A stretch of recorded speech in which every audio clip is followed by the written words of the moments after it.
que alimentaron a nada más y nada menos que a 5,000 personas.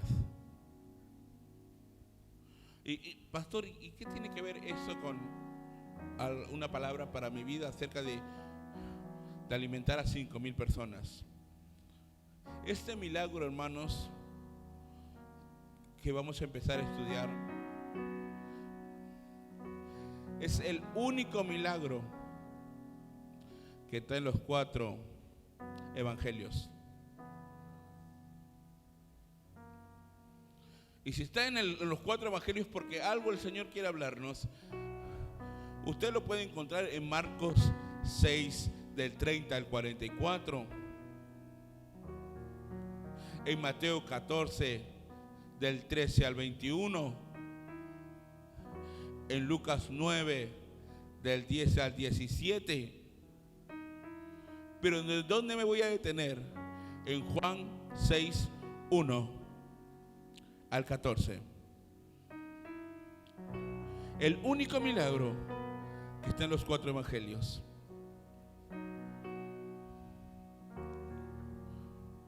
La palabra de Dios se lee en el nombre del Padre, del Hijo y del Espíritu Santo. Después de esto, dice la Biblia, después de esto, Jesús fue al otro lado del mar de Galilea, al de Tiberias, y le seguía gran multitud.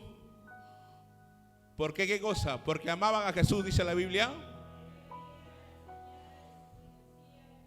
¿Está entendiendo por qué le seguía la multitud, no, hermanos? Estamos claros. Y le seguía gran multitud porque veían las señales que hacían los enfermos. Entonces subió Jesús a un monte y se sentó allí con sus discípulos. Y estaba cerca la Pascua, la fiesta de los judíos. Y cuando alzó Jesús los ojos y vio que había venido a él gran multitud, dijo: ¿a quién le habló? Y ahora pregúntate por qué habló a Felipe y no normalmente le habló a quién. A Pedro. ¿Por qué le preguntó esta vez a Felipe? Todo tiene un porqué y vamos a estudiarlo ahora. Le dijo a Felipe: ¿de dónde compraremos pan para que coman estos? ¿Está entendiendo lo que le preguntaba Jesús? Felipe, ¿de dónde vamos a comprar pan para poder darle a toda esta multitud? En el versículo 6 dice lo siguiente: pero esto decía para probarle. Porque él sabía lo que había de hacer. Y Felipe respondió: 200 denarios de pan no bastarían para que cada uno de ellos tomase aunque sea un poquito. Uno de sus discípulos, Andrés, hermano de Simón Pedro, le dijo: aquí está un muchacho que tiene 5 panes de cebada y 2 pececillos. Mas, ¿qué es esto para tantos?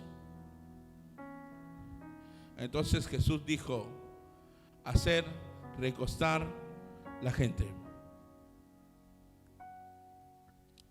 Y había mucha hierba en aquel lugar, y se recostaron como el número de 5,000 varones. Y tomó Jesús aquellos panes, y habiendo dado gracias, los repartió entre los discípulos, y los discípulos entre los que estaban recostados. Asimismo, de los cuantos querían, de los peces cuanto querían. Y cuando se hubieran saciado, dijo a sus discípulos: recoged los pedazos que sobraron para que no se pierda nada. Tome asiento, por favor. Como bien le recalcaba hace un momento, el milagro que estamos leyendo acerca de que Jesús alimentó a 5,000 personas, aún más porque cuenta solamente que se contaron los varones, sino las mujeres ni los niños. Este milagro, nos dice la Biblia, y como bien estamos estudiando, es el único que es repartido en los 4 evangelios. aparte de que, es que aquí hay muchas cosas interesantes antes de entrar al punto. Aparte de que se repitan en los 4 evangelios, es el único milagro en presencia de muchos testigos. Normalmente cuando Jesús hacía algo, iba a tal cojo, a tal ciego, a tal, pero no había 5,000, ni 6,000, ni 7,000 personas. Aparte de hacer este milagro en presencia de muchos testigos, porque él, ahora miren cómo oro al Padre, y yo no oro porque no te creo, sino oro para que ellos te crean. Aparte de que hizo este milagro delante de muchos testigos, hubo muchos beneficiarios al mismo tiempo. En pocas palabras, bendijo a la vez. En esta ocasión no bendijo solamente al ciego, no bendijo al cojo, bendijo a todos.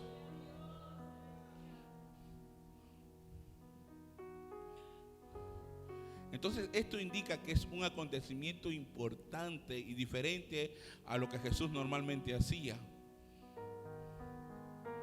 En Juan 6:1, la Biblia dice que se fueron al otro lado del mar de Galilea.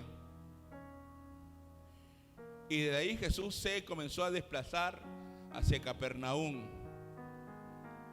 donde normalmente caminaba por toda esa zona. Y caminaba Jesús. En Juan 6:66, la Biblia dice lo siguiente: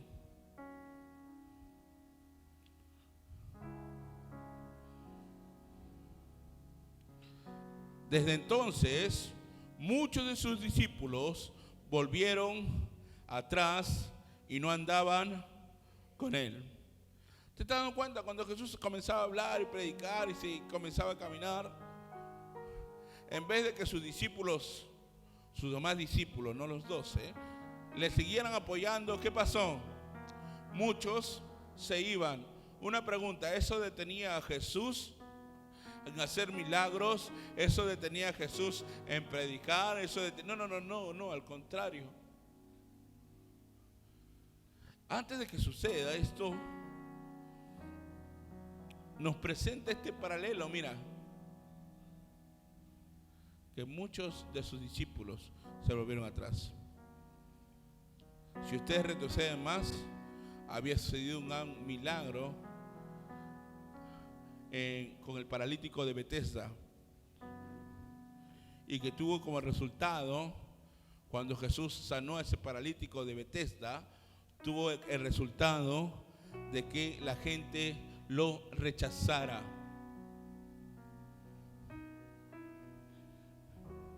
¿Está entendiendo? ¿Está haciendo algo bueno? La gente lo rechaza. ¿Cómo es esto, pastor? Uno quiere predicar la palabra y más bien cólera me tienen por predicarle algo bueno, por aconsejarle. Lo mismo pasaba con Jesús. Jesús sana al paralítico de Betesda en un día no indicado para ellos. Y los judíos procuraban matarle. Juan 5:16, usted puede leerlo.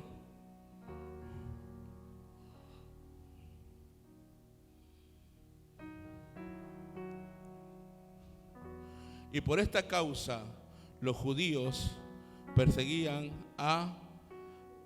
¿Está entendiendo? Si usted sube más arriba, habla acerca del paralítico de Betesda. Amén.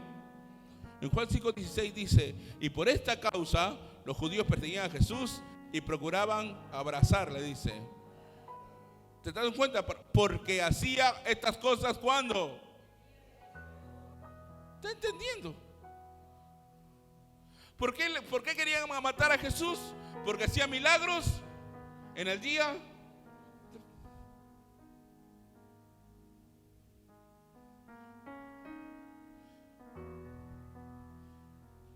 Y luego sigue Jesús avanzando y vemos la alimentación de los 5,000. Pero antes quiero ver el previo. Quiero que veas el previo de lo que estaba pasando. Los judíos procuraban matarle, por eso que Jesús avanzaba y se iba a otros lugares. Con esta misma claridad, usted se da cuenta del rechazo y la oposición que tenía la gente hacia quién. Jesús tenía rechazo y oposición para seguir haciendo milagros. ¿Eso detuvo a Jesús? No. Y acá, pastor, ¿y por qué no detuvo a Jesús eso? Si yo doy algo más bien y veo que me rechazan, otro día ya no les doy. Si yo le doy algo a tal persona y no me dice gracias, otro día ya no les doy. ¿Y por qué Jesús seguía haciendo milagros o alimentó a los 5,000? Porque aquí demuestra su incomparable amor hacia los hombres.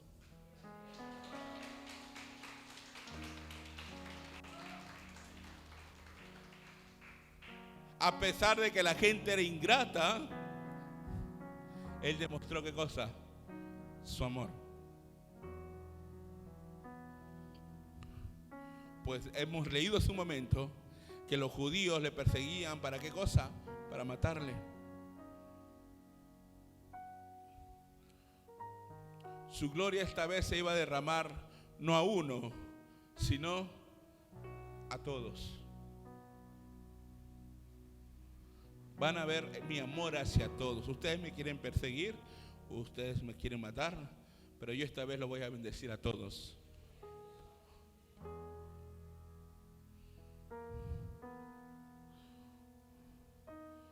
Juan 2, 24 y 25.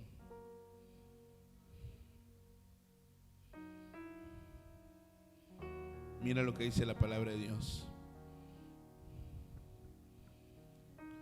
Pero Jesús mismo no se fiaba de ellos porque conocía a todos y no tenía necesidad de que nadie le diese testimonio del hombre, pues él sabía lo que había en el hombre. A pesar de que Jesús sabía que en su corazón de ellos había ¿qué cosa? Maldad. A pesar de que en su corazón había egoísmo, a pesar que sabía que ese hombre era así, que ese hombre era asá, Jesús demostró su amor.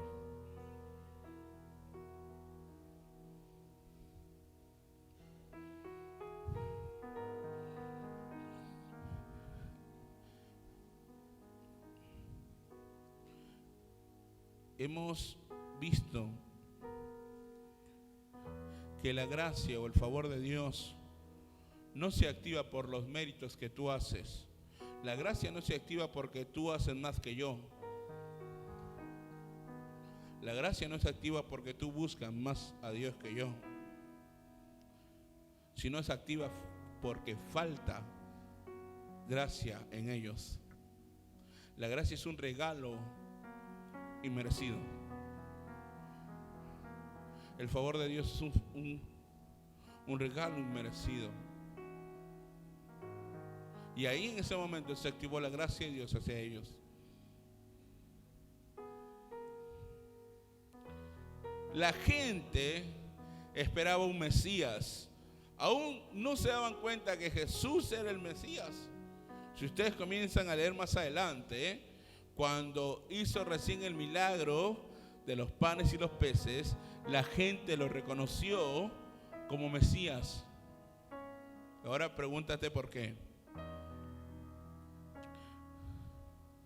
La gente no pensaba que Jesús era el Mesías. Después de haber multiplicado los panes y los peces, la multitud fue con la intención de hacerlo rey. Juan 6, 14 y 15. Recuerden que el milagro de los panes y los peces está en Juan 6 del 1 al 14. Y usted lea más adelante, del 14 y 15. Juan 6, 14 y 15. Miren, hermanos, aquellos hombres entonces, viendo la señal que Jesús había hecho, dijeron, ¿qué cosa?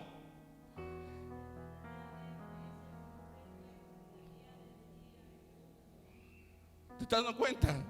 Este verdaderamente es el profeta que había de venir al mundo. Este es.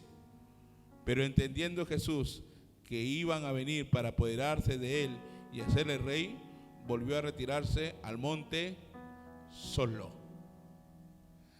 Una pregunta, entonces, ¿qué pasaba cuando? Porque en ese momento leíamos que la multitud le seguía por los milagros que hacía. ¿Y qué pasaba? Entonces, ¿por qué le seguía la multitud si no pensaban que era el Mesías?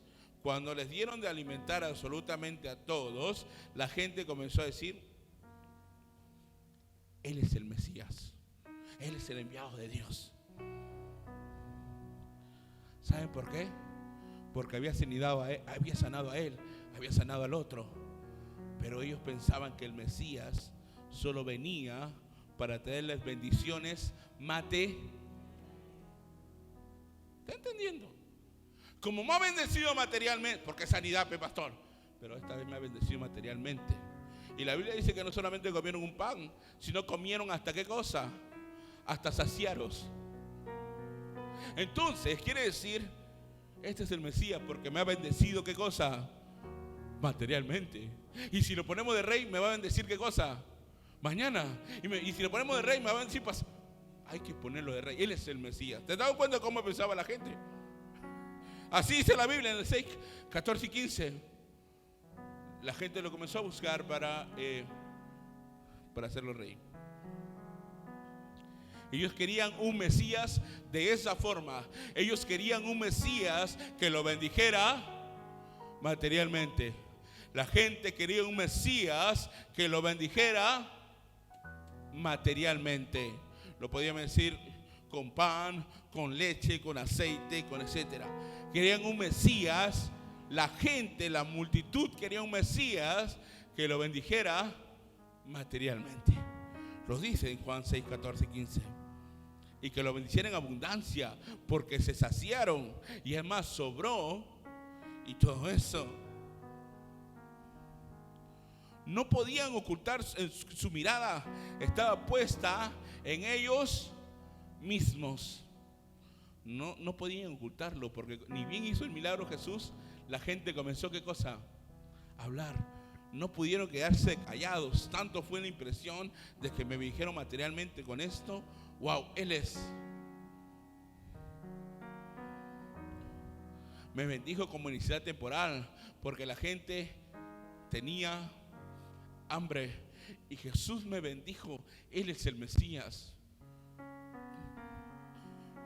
Pero cuando fueron a hacerle rey, dice la Biblia, Jesús se apartó de ellos y se fue al monte solo. Jesús no se prestó a sus deseos. Busca en la Biblia si hay otro milagro acerca de la alimentación.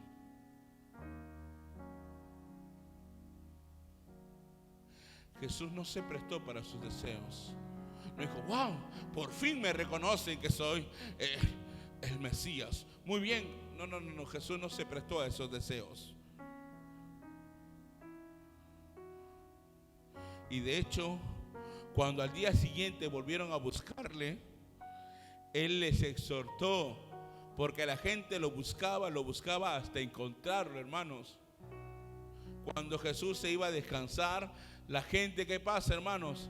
También lo seguía, no lo dejaban ni un minuto solo. Es más, cuando estaba durmiendo en una barca, muy cansado, sus mismos discípulos, dice la Biblia, que lo despertaron. No lo dejaban descansar. La Biblia dice que al día siguiente la gente lo comenzó a buscar a Jesús. Pero una palabra de exhortación va para el pueblo. Y Jesús le habla en el versículo 27 lo siguiente. Juan 6, 27. Trabajad no por la comida que perece, sino por la comida que a vida eterna permanece, lo cual el Hijo del Hombre dará, porque a esto señaló Dios el Padre. Ustedes buscan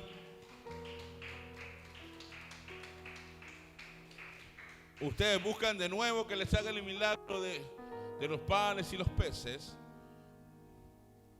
Jesús le respondió en el 27, no trabajen tanto por la comida que es temporal, sino que por la comida que permanece. La actitud de Jesús y sus enseñanzas no deja duda que Jesús siempre se enfocaba en lo, ¿está entendiendo? Si usted comienza a estudiar, siempre se enfocaba en lo espiritual. Y por ahí aparecía un enfermo. Jesús, hijo de David, ten misericordia. Y Jesús lo sanaba. Pero 100% su vida era enseñanza espiritual. Se enfocaba en lo espiritual y lo eterno. Y que no estaba dispuesto a satisfacer sus deseos materiales. Y como no estaba dispuesto a satisfacer sus deseos materiales, la Biblia dice que muchos se fueron. ¿Ya no va a ser el milagro de los panes?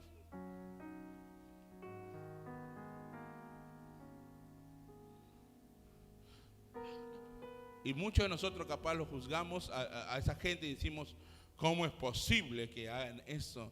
Porque nosotros normalmente para mirar los defectos de los demás deberíamos ganarnos récord Guinness por hacer eso. Pero ¿saben qué pasa? Muchos de nosotros podíamos jugar esa actitud. ¿Saben qué pasa? Con frecuencia muchas personas viven con la idea de que Dios tiene que, ¿qué cosa? Bendecirme siempre. Y si es con material, mejor todavía. ¿Está entendiendo? Y están dispuestos a poner su fe en Él siempre que Él nos dé aquellos deseos que nosotros queremos. Y algunos se sentirán defraudados y molestos porque el Señor no me da lo que yo. ¿Está entendiendo el enfoque? Oye, yo no me preocupo en lo material, yo me preocupo que tú te alimentes espiritualmente, me preocupo que tú crezcas espiritualmente, me preocupo que tú seas salvo.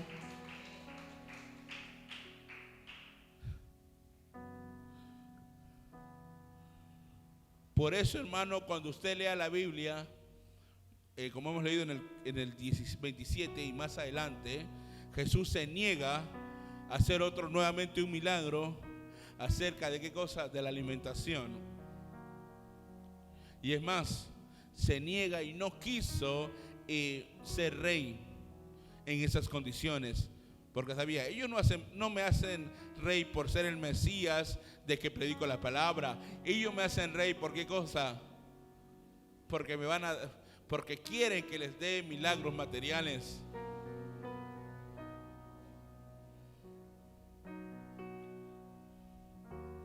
Y eso nos hace reflexionar a nosotros en qué Dios queremos, en qué Dios creemos. Yo creo en Dios cuando me responde, y cuando no te responde, ¿en qué Dios estás creyendo?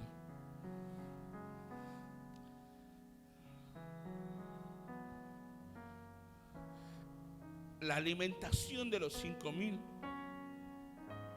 sirvió para evidenciar nuevamente el poder creador de Jesús. Él creó antes algo que no existía, que ya había hecho antes. Como ustedes saben, el primer milagro que Jesús hizo, que convirtió el agua en vino, que usted lo puede estudiar en Juan 2, del 1 al 11, está en la Biblia.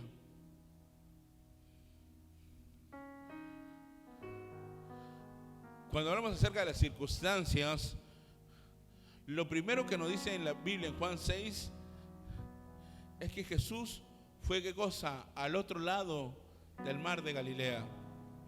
Pastor, ¿y por qué Jesús hace ese milagro ahí y no lo hizo en Jerusalén? Más bien, hubiera bendecido a su tierra, hubiera bendecido.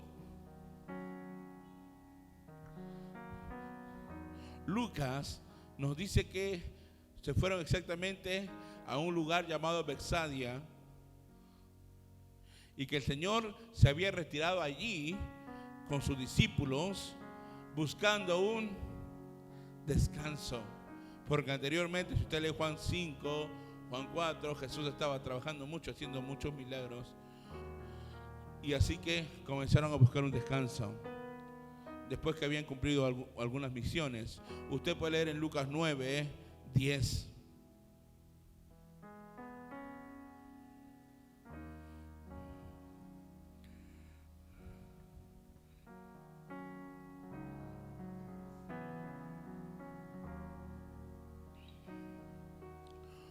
Vueltos los apóstoles, le contaron todo lo que habían hecho y tomándolos se retiró aparte a un lugar desierto de la ciudad llamada Betsaida. Eso está más detallado, como te puedes dar cuenta, la alimentación de los 5,000 en el Evangelio de Lucas.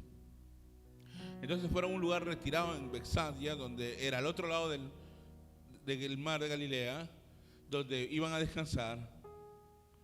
La razón de esto era porque su ministerio normalmente Jesús lo había hecho mayormente en Galilea. ¿Y por qué lo hizo en Galilea y no, como algunos no sabemos, lo hizo en Jerusalén o lo hizo en Nazaret o lo hizo en el lugar donde nació? Porque recuerden que los judíos le tenían gran oposición. Y cuando hay oposición no pueden suceder milagros. Si tú quieres que suceda milagros, tú y yo tenemos que creer. Pastor, ¿cómo? Lea pues la Biblia, hermano. Juan 5:16. ¿Qué me dice la Escritura?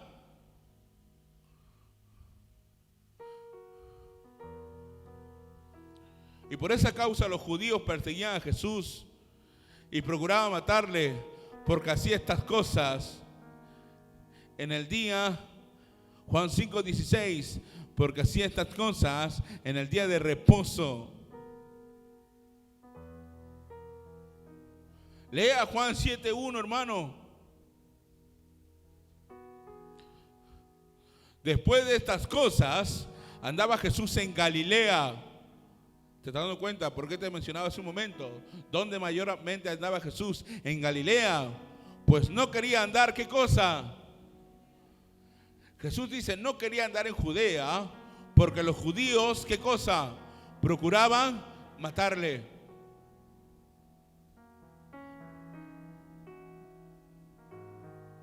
¿Quiénes querían matarle? Gente de su propia nación.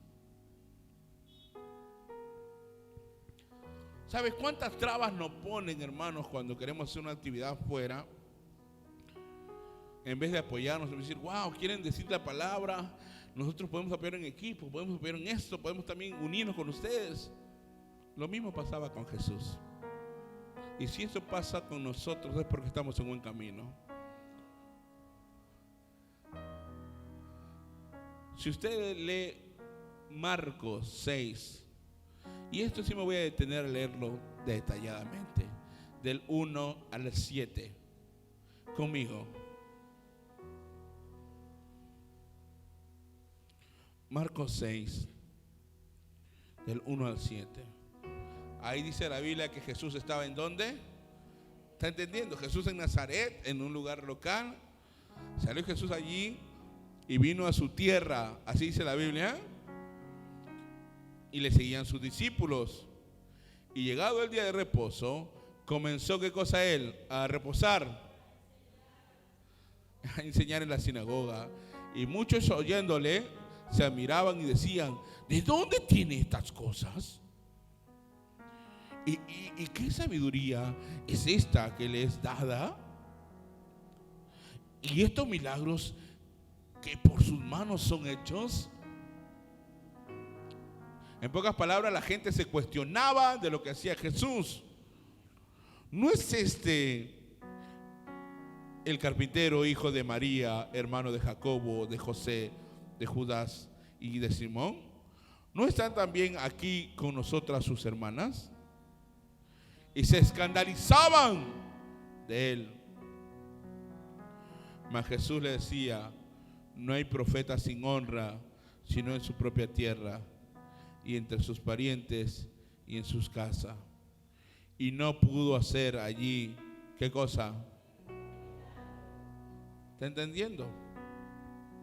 Salvo que sanó a unos pocos enfermos, poniendo sobre ellos las manos. Y estaban asombrados y estaba asombrado de qué cosa, de la incredulidad de ellos, y recorría las aldeas de alrededor enseñando. ¿De qué se asombraba Jesús? De que tenían tanta, ¿qué cosa? Incredulidad. ¿Cómo es posible que sean tan incrédulos? Si han visto que he sanado aquí, si se maravillan cómo estoy enseñando, ¿cómo pueden ser tan incrédulos? La Biblia dice, como hemos leído en Juan, que la gente lo seguía por las señales que hacía a los enfermos.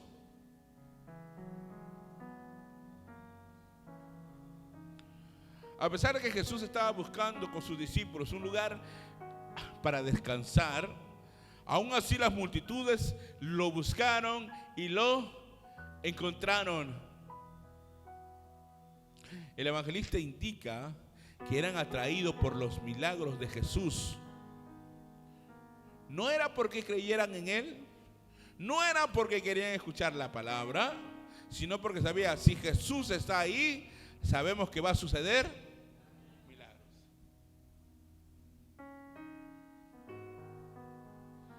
El evangelista Mateo dice en el 14:14 lo siguiente: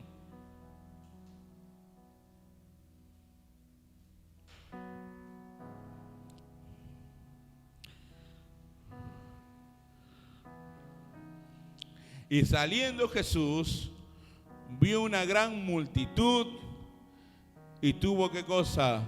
Compasión de ellos, y sanó a los enfermos, y sanó a los que de ellos estaban enfermos. ¿Te das cuenta? Jesús vio a la multitud y lo que hizo, ¿qué cosa fue?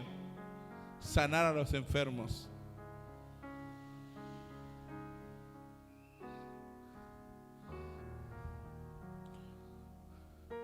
Aquí hemos visto el poder de Dios, la compasión de Jesús, lo que ha podido crear Jesús de la nada o de lo poquito que había.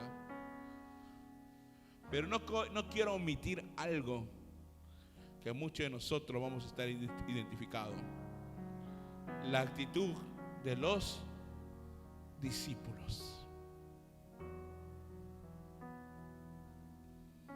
Jesús sabía lo que iba a suceder. Jesús sabía el poder que había en Él. Y los discípulos, la actitud de los discípulos frente al gran problema que se les venía. ¿Cómo actuaron ellos en ese problema?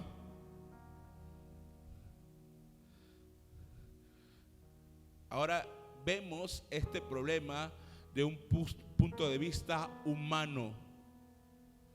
Ahora Dios quiere hablarnos a través de este problema de un punto de vista humano. Había una multitud de personas. Estaba en un lugar desierto y ninguno de sus discípulos había llevado algo que comer. ¿Está entendiendo la situación? Quiero que lo veas cómo lo ven los discípulos ahora. Jesús estaba predicando, haciendo milagros, pero sus discípulos, ellos se preocupaban en qué cosa. Ahora, ¿cómo vamos a hacer? Y la gente está horas y horas acá. No habían llevado nada de comer. Era el momento de hacer algo. Pero el problema más se agravaba porque ya declinaba el día, ya se hacía más oscuro.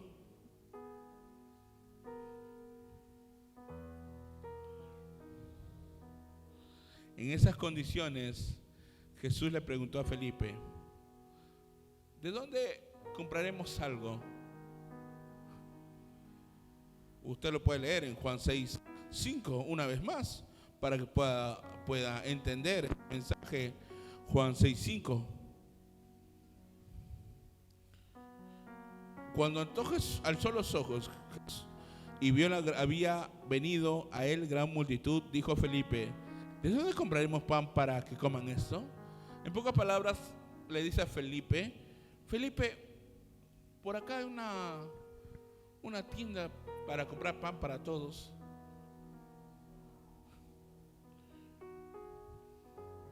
¿Te estás dando cuenta de lo que Jesús le preguntaba a Felipe? Felipe preocupado.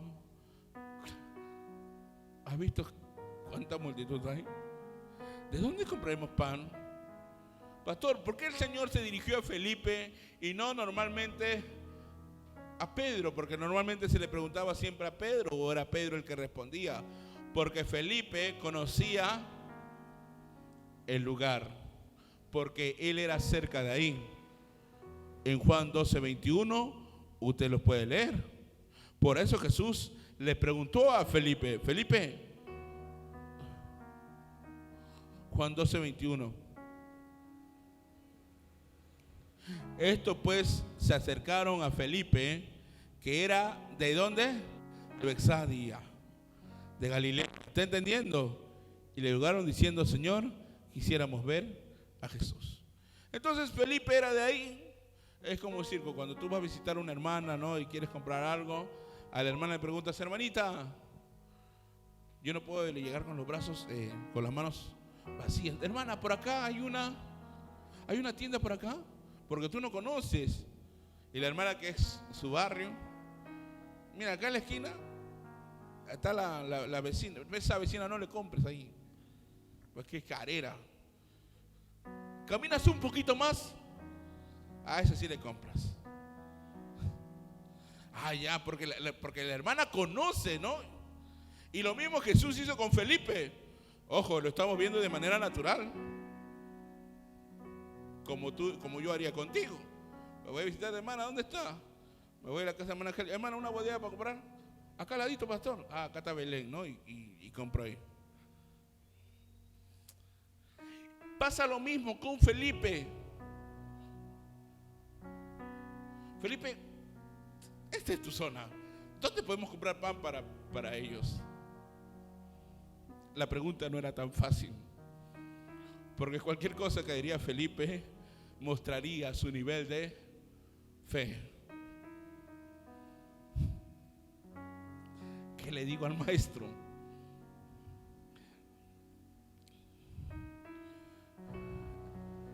En cualquier caso, su cuestión reflejó la actitud de todos los apóstoles, porque lo primero que vieron los apóstoles fue su economía. Porque Felipe le dice en Juan 6:7 lo siguiente. Recuerden que aquí Felipe está hablando, porque Felipe era del lugar.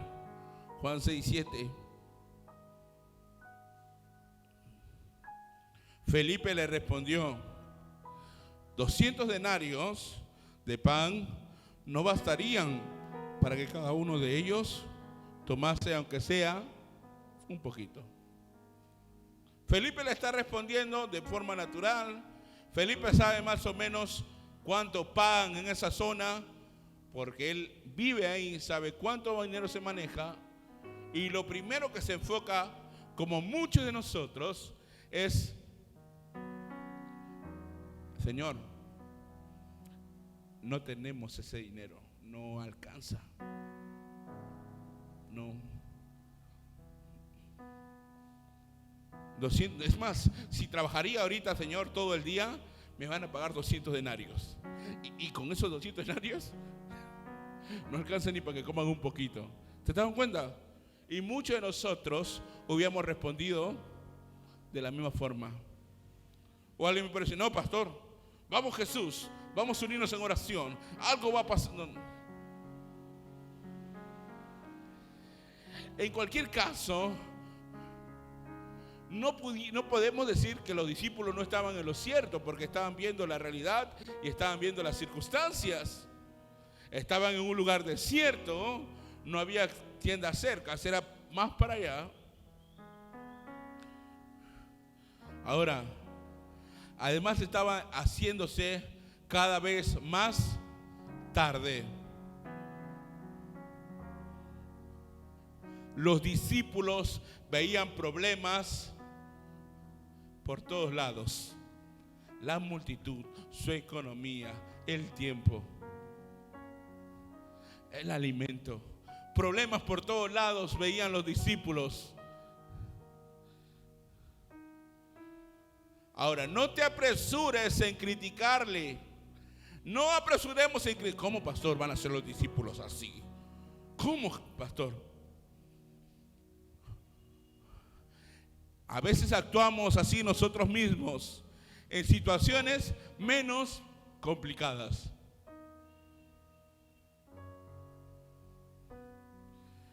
En cualquier caso, la dificultad de los discípulos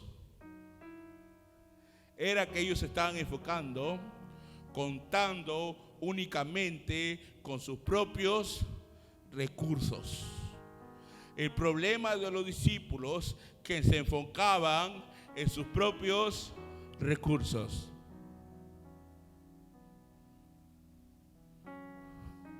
El problema de los discípulos que se enfocaron en lo que ellos tenían, en lo que ellos podían hacer. Nunca le preguntaron a Jesús, Jesús, ¿qué podemos hacer? No se escucha eso. Felipe, mira, si yo trabajara 200 denarios, no va a alcanzar, porque ellos se fijaban simplemente en sus propios recursos. Es triste que ninguno de sus discípulos tenía fe.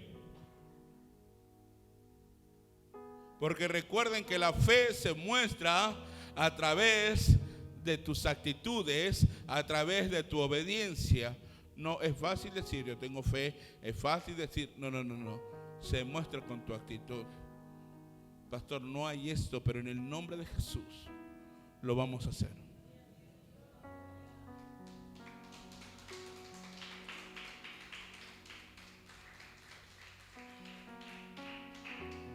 Y te mueves ahí por fe.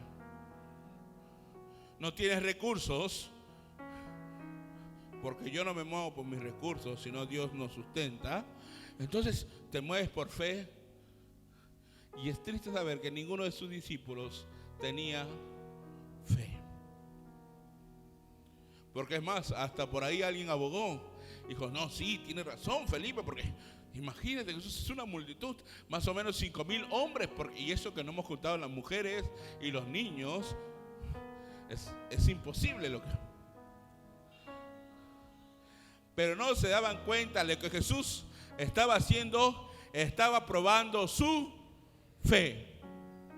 Las circunstancias, lo que hace Jesús es probar nuestra fe.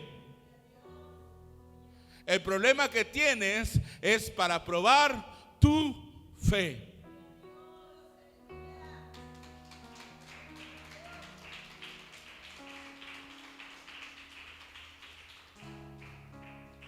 Y uno tiene que esperar en Dios cuando las situaciones vienen fuertes y notamos que no podemos. Tenemos que esperar en Dios, y ya hemos dicho cómo esperar en Dios: ayunando, orando, leyendo la Biblia. Una hermana me escribe y me dice, pastor, hace días un hermano pastor, voy a ayunar, gloria a Dios, bien por ti. Ese joven o ese hombre está esperando en Dios. Luego la hermana me responde, me escribe a los días, me dice, pastor, el Señor nos ha provisto para su certificado del varón. A los 2 días me dice, el varón me dice, pastor, el Señor me ha provisto para tarajear mi cuarto. Espera en Dios. no te desesperes.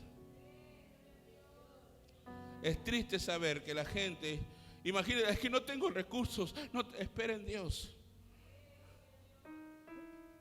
La Biblia dice que no hay ninguno que haya trabajado en su reino que no va a ser recompensado.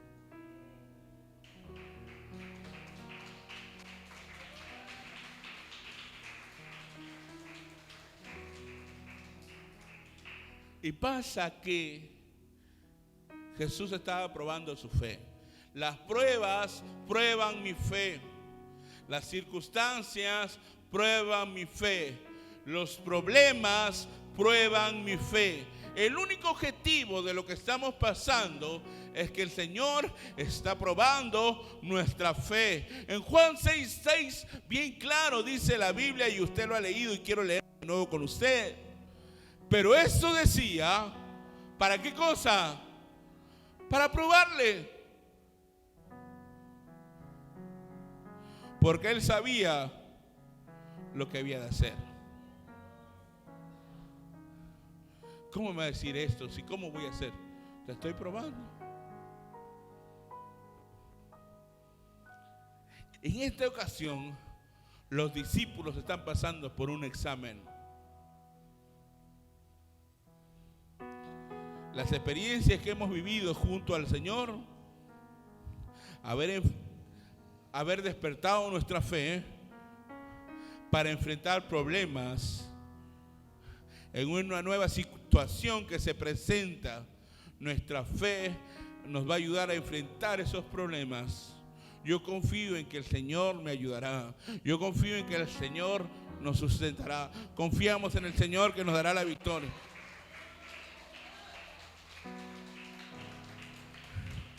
Hace días, no me acuerdo qué día, si fue un día de oración o un domingo, que hablamos de Sadrach, Mesach y Abednego, ¿se acuerdan? Que ellos declararon cuando dijeron, y tú, rey, sabemos que Dios nos va a sacar de ese horno, y si es que no nos saca, igual seguiremos adorando, igual estaremos agradecidos con Dios. Esto era un examen para sus discípulos. Según Mateo y Lucas, antes de que Él les hablara de darles de comer a las multitudes, porque Jesús mismo le dice a sus discípulos, dean ustedes de qué cosa. Yo les doy la comida espiritualmente, ustedes tienen que darle de comer. Jesús, pero ¿cómo? Tú, Felipe, tú que eres de acá, ¿alguien te puede dar? No.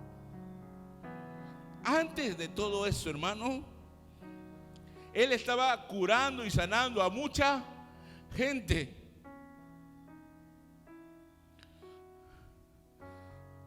Él bendecía a los que necesitaban, sin que su poder o su capacidad se debilitaran en ningún momento.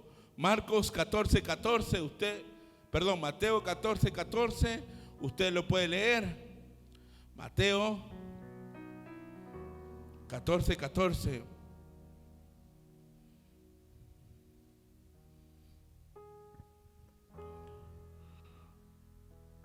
Dice la Biblia, y saliendo Jesús, vio una gran multitud y tuvo compasión de ellos. ¿Y qué siguió haciendo, hermano? Y sanó a los que de ellos estaban enfermos.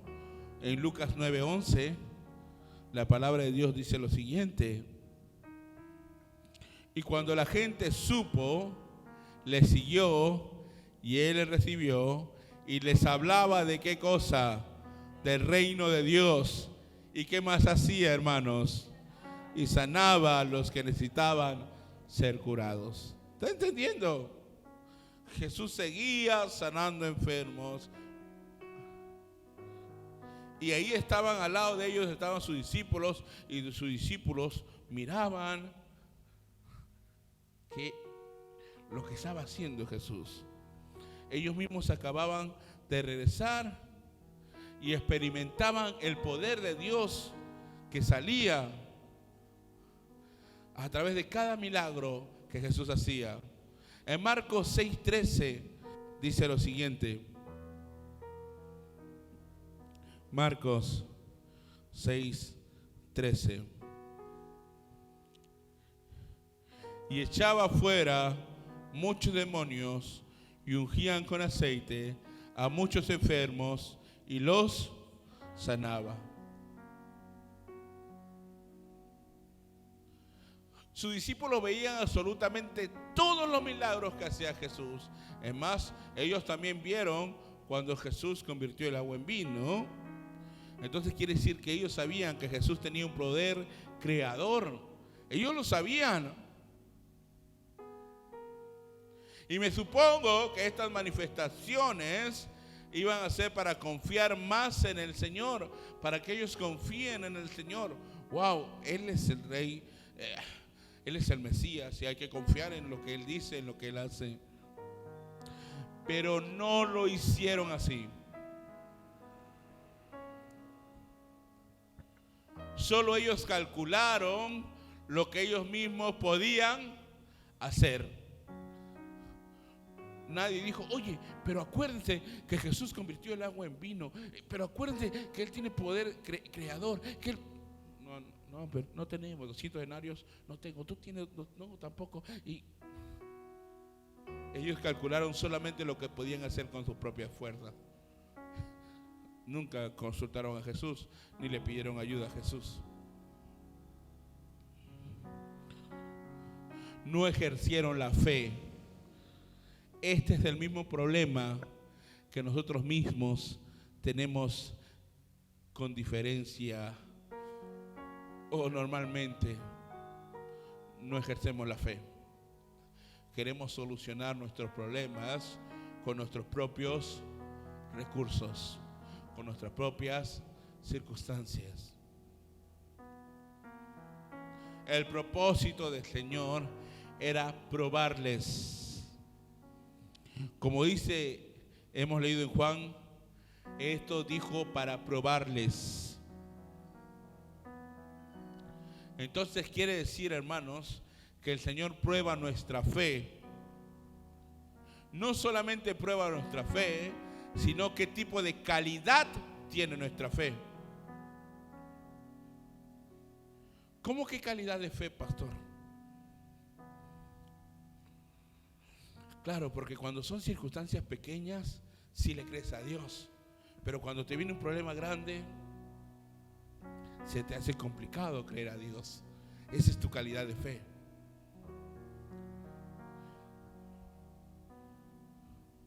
Recuerden que los discípulos vieron la gloria de Dios y Dios luego le pone a prueba. Muy bien, ustedes vieron todo lo que yo hice, ahora activen su fe ustedes. Algunos de nosotros, o la mayoría de nosotros, pasamos por pruebas y parece que todo está decayendo y nos encontramos obstáculos en el camino. Eso es porque nuestra fe está siendo probada.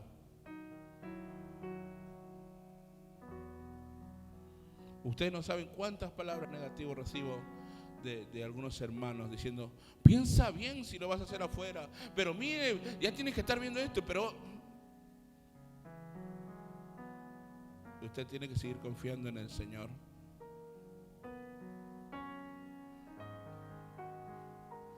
¿Sabe?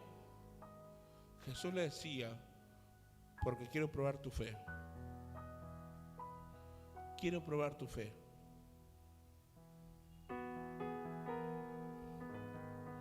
En segundo punto, el propósito de Dios al probar nuestra fe es para ayudarnos a nosotros a crecer. ¿Para qué me prueba Dios? Para crecer.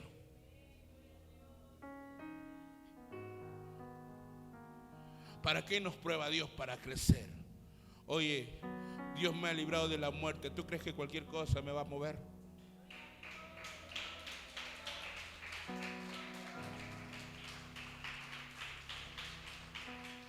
¿Tú crees que tu palabra negativa me va a mover a detenerme? ¿Saben? Las pruebas el Señor las usa para que yo pueda crecer, para poder madurar y para poder desarrollarme espiritualmente. ¿Te dan cuenta por qué Tenemos que agradecer a Dios por las pruebas. Gracias, Señor, porque tú quieres que yo crezca espiritualmente, que yo madure espiritualmente, que yo me desarrolle. Pero para eso el propósito se tiene que llegar a cumplir y que las pruebas resulten de bendición para nosotros. Esta prueba que estoy pasando para mí es una bendición, porque yo sé que cuando salga de aquí no voy a salir igual.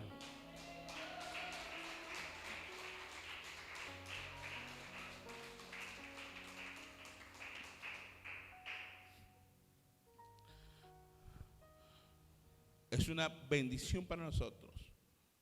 Tenemos que mantenernos con esta perspectiva. La prueba es una bendición. Y confiar que en todo ese proceso Dios nos va a ayudar. En Romanos 8:28 dice en la Biblia que todo nos ayudará en la voluntad de Dios. Romanos 8:28. Y sabemos que a los que aman a Dios, todas las cosas les ayudan a bien. Esto es, a los que conforme a su propósito son llamados. ¿Está entendiendo? Esta prueba a mí me va a ayudar para bien. Pero yo cuando salga de esta prueba, hermano, voy a confiar más en Dios, voy a estar más maduro y no me voy a mover. Cuando me venga el mismo problema, ya sé, ya estuve por aquí otra vez. Ya sé cómo salir. Mi Padre me guiará. La fe de los discípulos creció hasta el punto que llegaron a entender que el Señor era todopoderoso para hacer las cosas más abundantes de lo que pedimos o entendemos. Y en tercer lugar, recuerden que aquel probar que estamos hablando, en primer lugar, Dios prueba nuestra fe y también la calidad de fe. Cuando habla la Biblia de probarlos, esto nos hizo para probar. El primer punto es que Dios prueba nuestra fe y nuestra calidad de fe. El segundo punto, el propósito de probar nuestra fe es que nos ayude a crecer y a madurar espiritualmente. Y el tercer punto es que Dios siempre tiene preparada una salida para cada prueba. Así como Dios pone la prueba, Dios también tiene la salida preparada para esa prueba. Porque la Biblia dice, esto lo hizo para probarlos, porque Él ya sabía lo que iba a hacer. Quiere decir que en esa prueba Jesús sabía que había una solución. En Juan 6, del 5 al 6 hemos leído, Jesús sabía lo que iba a hacer. Y eso nos recuerda la promesa de la Escritura, donde dice en 1 Corintios 10:13.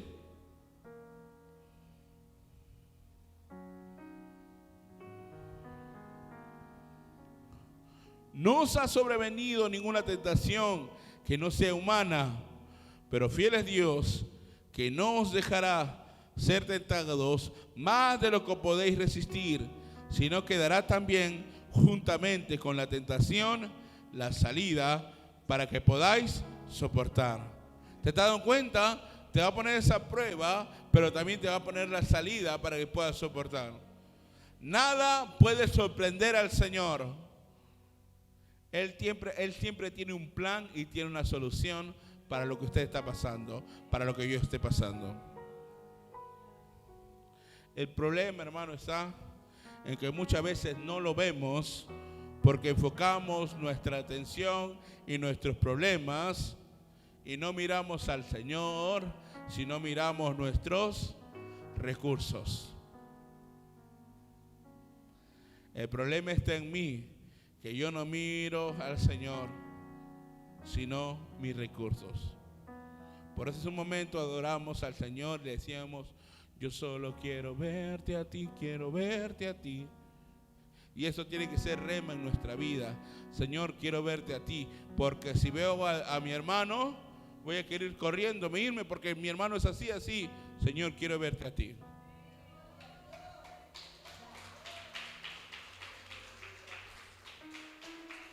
Porque ¿sabes qué? Yo la otra vez estaba limpiando a la iglesia, la hermana entra sin limpiarse los zapatos. ¿Cómo es eso? Pues posible. Yo te veo a ti, Señor.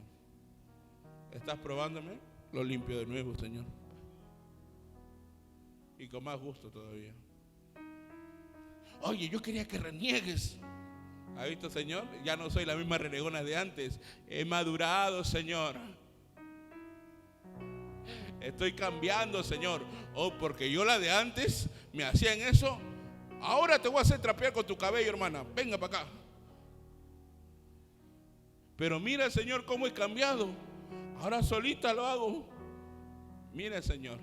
Entonces estoy lista para que tú me lleves.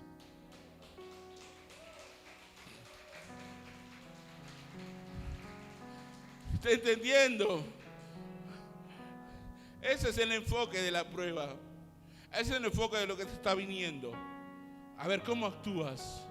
¿Quieres ver mira tus recursos? Pe. Mira lo que tienes. Mira, dale, mira. Y Satanás ahí te hace ver. ¿Qué pasaba cuando Pedro estaba caminando en el bar y miraba a Jesús? Pero ¿qué pasó cuando miró y vio la realidad? Ustedes saben esa historia. No mires tus recursos. No mires tus recursos. Mira al Señor.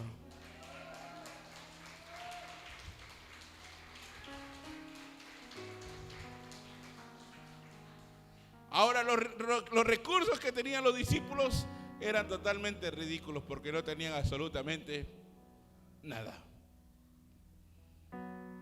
Haciendo cálculos, porque ahí Felipe hacía cálculos, porque le dio un número exacto. Ustedes han leído la Biblia.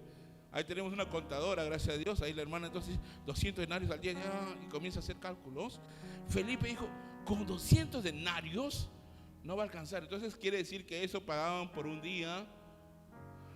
Porque diciendo, trabajando todo el día, Señor, vengo corriendito y no va a alcanzar, Señor. Comenzaron a hacer cálculos contando con sus propias posibilidades. No, espera, si me voy acá, saco de acá, la vecina de acá. Entonces yo saco de acá para la vecina de acá. Y entonces cuando yo paso por acá, no paso por acá, me voy a dar la vuelta por acá. Entonces la vecina, entonces ya estoy haciendo cálculos. Y ya cuando vence a la vecina acá, le voy a la acá, entonces me doy la vuelta por acá, entonces no me ves, entonces estamos de victoria en victoria, hermanos, por acá y por allá. Los discípulos comenzaron a hacer cálculos, hermanos. Ahí dice la Biblia, contando con sus propias posibilidades, qué es lo que podían hacer, olvidándose del poder de Jesús. Oye, ¿cómo te vas a olvidar del poder de Dios? Acuérdate lo que el Señor ha hecho con tu vida. ¿Tú qué crees que no puedes responderte en eso?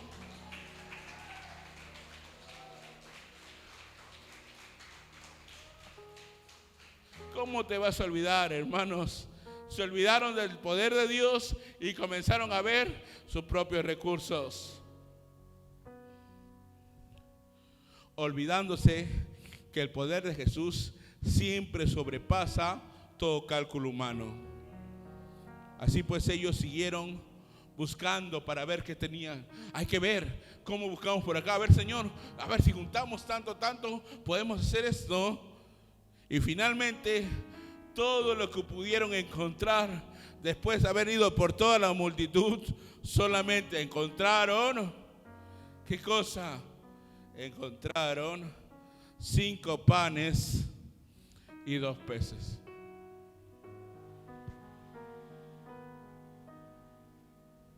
Caminaron un montón, vieron preguntando a toda la multitud y había un niño que tenía, ¿qué cosa? 5 panes y 2 peces. ¿Y por qué crees que ese niño tenía esos panes? Porque era para quién. ¿Saben? Era para su propia familia. sabiendo que, oye, vamos a estar ahí, tú agarra esto un ratito.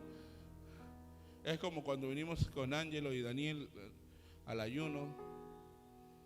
Ay, hay que comprar el desayuno para estos varones, tal. Y justo alguien tiene hambre por ahí. Entonces, ¿para quiénes eran ellos? Para ellos, ¿verdad? Entonces, lo mismo pasaba. Esos alimentos eran para su familia, para su hermano, para su papá. Pone un ejemplo cualquiera. Después de caminar un montón, 5 panes y 2 pececillos que tenía un muchacho por ahí. Esto era la gran cantidad que pudieron alcanzar.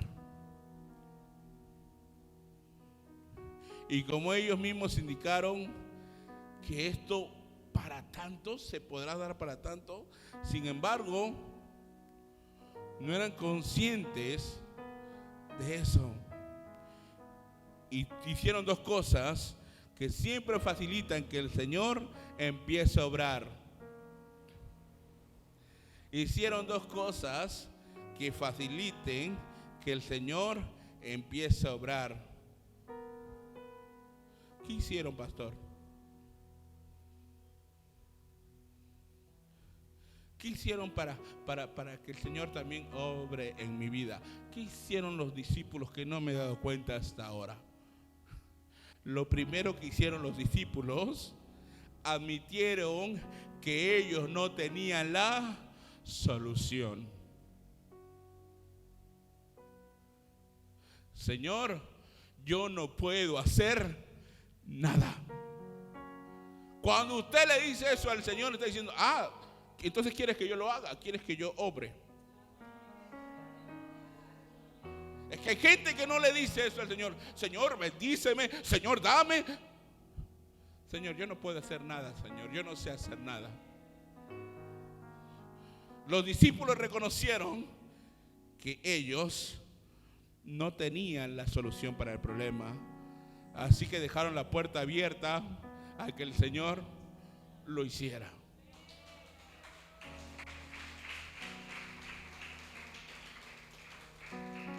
Lo poco que tenían lo pusieron en las manos. Lo poco que tenían lo pusieron en las manos del Señor. Señor, solo tenemos esto. Y no vamos a poder solucionar esto. No tengo más. ¿Tú qué puedes hacer con ellos? La obediencia a la palabra de Dios. En ese momento Jesús comenzó a obrar. Pero antes de obrar, hace un momento reconocimos, hermano, ¿te das cuenta? Tienes que estar atento. Lo primero era que ellos reconocieron que no tenían la solución, ¿verdad? ¿Cuál es lo segundo, pastor? Porque usted dijo, yo estoy muy atento y capaz no escribo tan rápido. Luego puedo ver el video que queda grabado y lo puedo poner pausa despacito y ahí también estoy estudiando. ¿Y cuál es lo segundo, pastor? Para que Dios comience a obrar. Lo segundo, lo primero, ¿se acuerdan que era que admitieron que ellos no tenían la solución? Lo segundo incluía su obediencia. Antes de que Jesús obrara, Jesús le mandó a hacer algo a sus discípulos. Juan 6:10, usted lo puede leer. Juan 6:10, usted lo puede leer en la palabra, hermanos. ¿Qué dice la palabra de Dios? Entonces Jesús dijo, haced, ¿qué cosa? Recostar la gente. Y había mucha hierba en aquel lugar, y se recostaron como el número de 5,000 varones. Y luego que obedecieron, Jesús recién en el versículo 11, usted lo lee. ¿Está entendiendo? Y tomó Jesús aquellos panes. ¿Está entendiendo, hermano? Antes de que suceda el milagro, tengo que hacer 2 cosas. Reconocer que yo no tengo la solución para eso. Y lo segundo, tengo que obedecer a lo que papá me dice. Entonces Jesús le dijo, espera. para que sea de ejemplo el día de hoy, recueste a la gente. Sin embargo, los discípulos se pusieron a preguntar: ¿por qué Jesús? ¿Cómo? Le preguntaron a Jesús. Comenzaron a obedecer y la multitud les hizo caso sin preguntar. 5,000 varones, sin contar niños ni mujeres, comenzaron a recostarse sobre la abundante hierba que había en aquel lugar. Luego los repartió entre los discípulos. Le dio a sus discípulos que repartieran a la gente. Esto nos recuerda, hermanos, que su obediencia en medio de una situación que a todas luces parecía absurda. ¿Cómo que recostar a la gente? Si estás diciendo que es alimento, no recostar. Señor, dinos. No. Por algo el Señor me está diciendo esto. Recuéstate, varón, recuéstate. El Señor manda a recostarte, recuéstate. El Señor... ¿Pero cómo? Pero se supone que era de los panes y multiplicar la comida. ¿Y cómo recostar? Obediencia. Sin pensar, sin titubear, sin vacilar. Eso requería nuevamente de su obediencia en medio de una situación que parecía absurda. ¿Qué era lo que tenían que repartir si ni siquiera tenían algo? Si solamente había algunos peces y algunos panes entre ellos. A pesar de todo eso, los discípulos obedecieron. No dijeron: mientras voy haciendo esto, oye, ¿tú crees que Jesús lo puede hacer? Oye, ¿hablaron así los discípulos? Entonces, ¿tú crees? No. Recuéstate, el maestro va a hacer algo ahora. Recuéstate.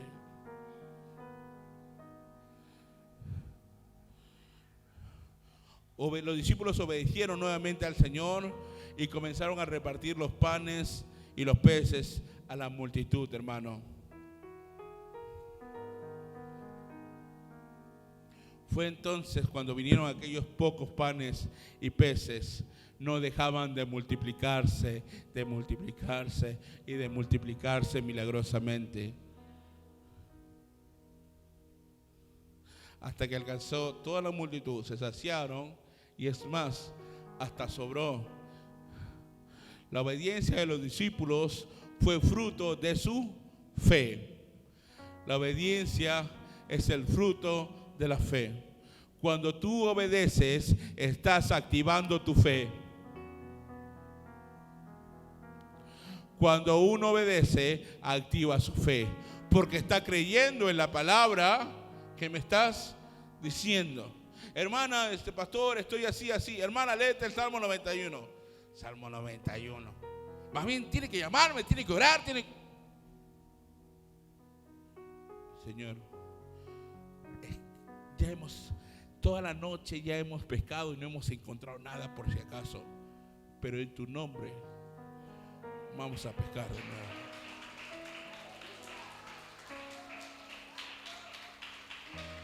Posiblemente la hermana diga: pero ya el Salmo 91 ya le leí 5 veces ya hoy día.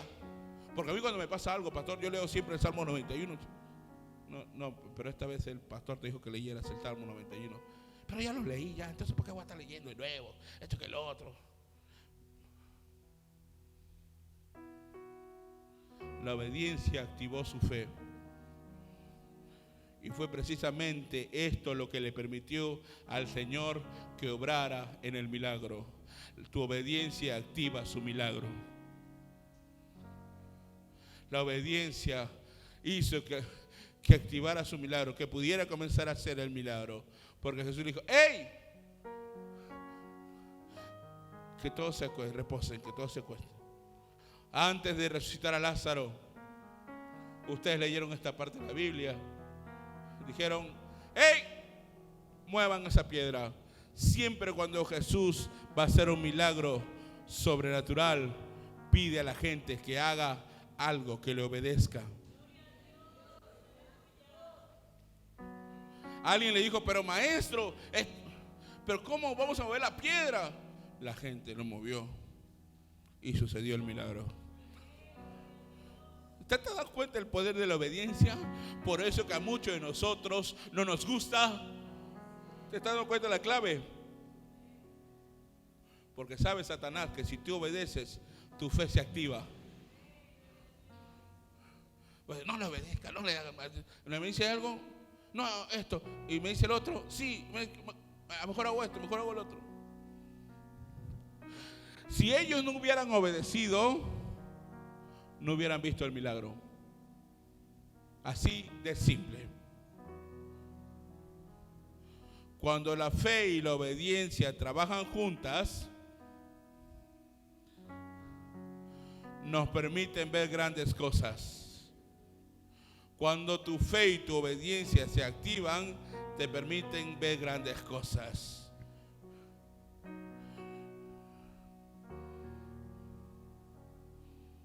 Para terminar,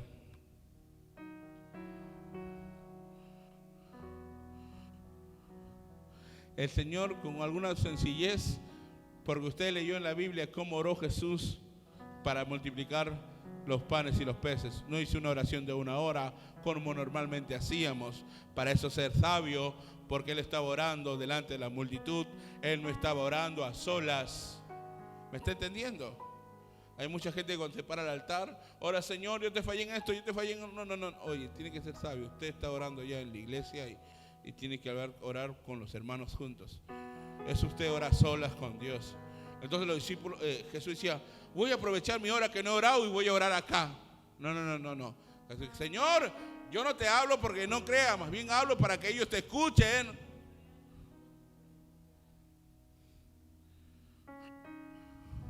Y al igual que la viuda de Sarepta de Sidón, que vio la poca harina y el poquito aceite que le quedaban para que ella y su hijo murieran, también multiplicó día tras día, que llegara a faltar nunca, como usted lo ha leído en 1 de Reyes 17, 8 al 16. Te das cuenta de los poquitos que tenía la viuda, el poquita harina y la poquita aceite que tenía la viuda, como el Señor también lo multiplicó. Del mismo modo, los discípulos comprobaron que los panes y los peces no dejaban de multiplicarse.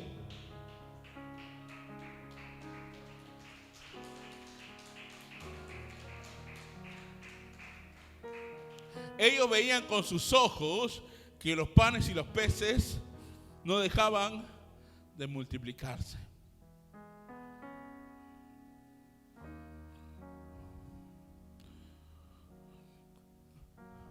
Un hermoso ejemplo de la plenitud del Señor y de su gracia inagotable. Juan 1:16. Juan 1:16. Porque de su plenitud tomamos todos, y gracia sobre gracia. Voy a leer en la versión actual para que lo puedan leer, entender mejor. Dios nos dio a conocer sus leyes por medio de Moisés, pero por medio de Jesucristo nos hizo conocer el amor y la verdad. Nadie ha visto a Dios jamás, pero el Hijo único, que está más cerca del Padre y que es Dios mismo, nos ha enseñado cómo es Él. Gracias a lo que el Hijo de Dios es, hemos recibido muchas bendiciones.